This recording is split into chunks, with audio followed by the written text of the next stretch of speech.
Selamat datang kembali sahabat-sahabat penggemar catur di channel Wong Catur. Semoga semuanya sehat selalu.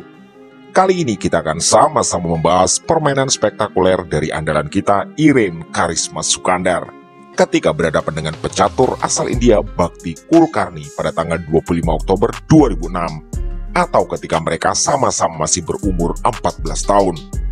Di partai ini kita akan melihat betapa matangnya perhitungan Iren Sukandar ketika harus menghadapi lawan yang mempunyai 2 buah menteri. Bagaimana seru dan menariknya partai luar biasa ini? Mari sama-sama kita bahas. Iren memegang buah putih dan Kulkarni memegang buah hitam. Iren membuka permainan dengan E4 dan dibalas dengan pion E6. Kemudian D4 dan D5. Iren lanjut kuda C3 dan dibalas Kulkarni dengan kuda F6. Iren mulai menyerang dengan mengeluarkan gajah ke G5 mengepin kuda terhadap menteri. Kulkarni memberi pengawalan dengan gajah ke E7 sekaligus sebagai persiapan rokade pendek. Iren melanjutkan dengan dorongan pion E5 menyerang kuda. Kuda hitam lalu lari ke D7 sekaligus membuka kemungkinan pertukaran gajah gelap. Iren tidak melarikan gajahnya tetapi memberi penjagaan dengan pion H4.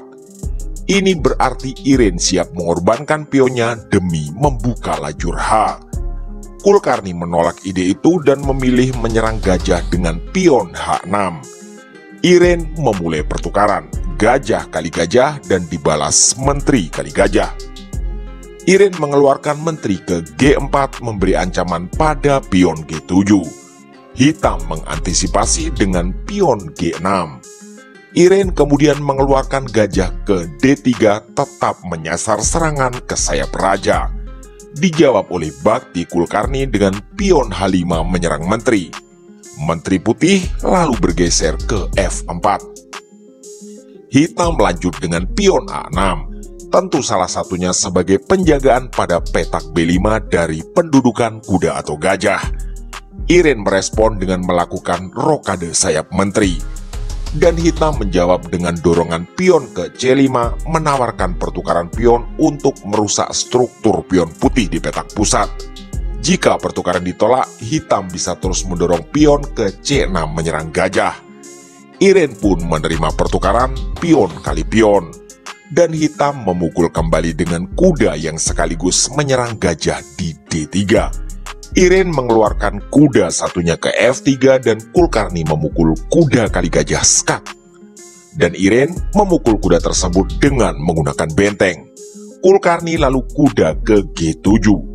Iren Sukandar memberi jawaban agresif kuda ke G5. Dan di titik ini Bhakti Kulkarni melakukan rokade sayap raja.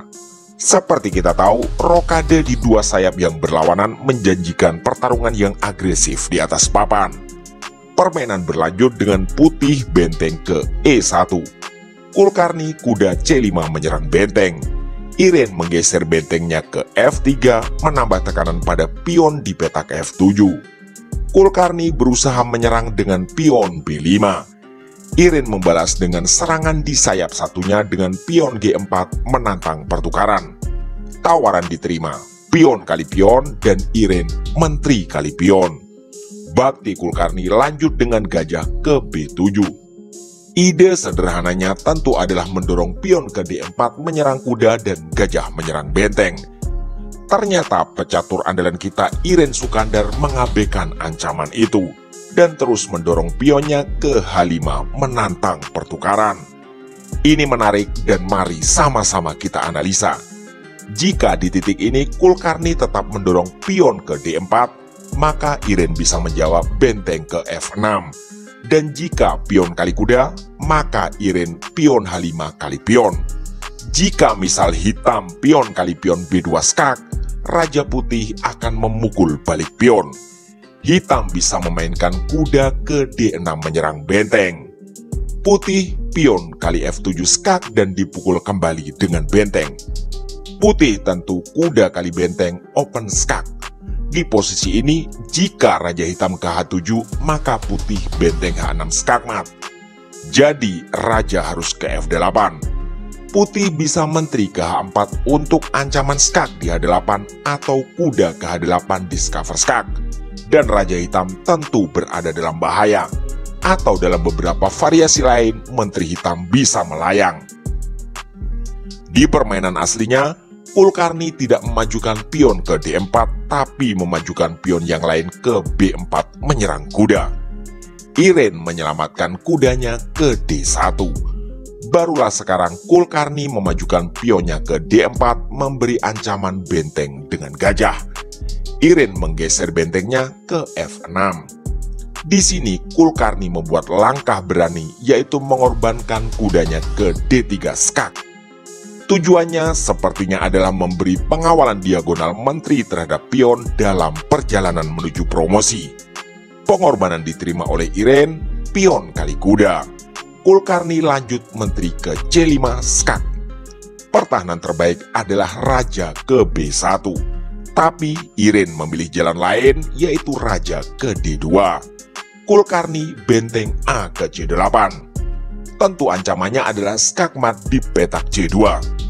Iren menaikkan benteng ke E2 untuk memberi tempat pelarian bagi rajanya. Bakti Kulkarni memberi respon sangat menarik dan bagus, yaitu pion ke B3.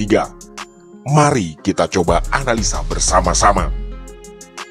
Jika Iren pion kali pion, maka menteri ke B4 skak.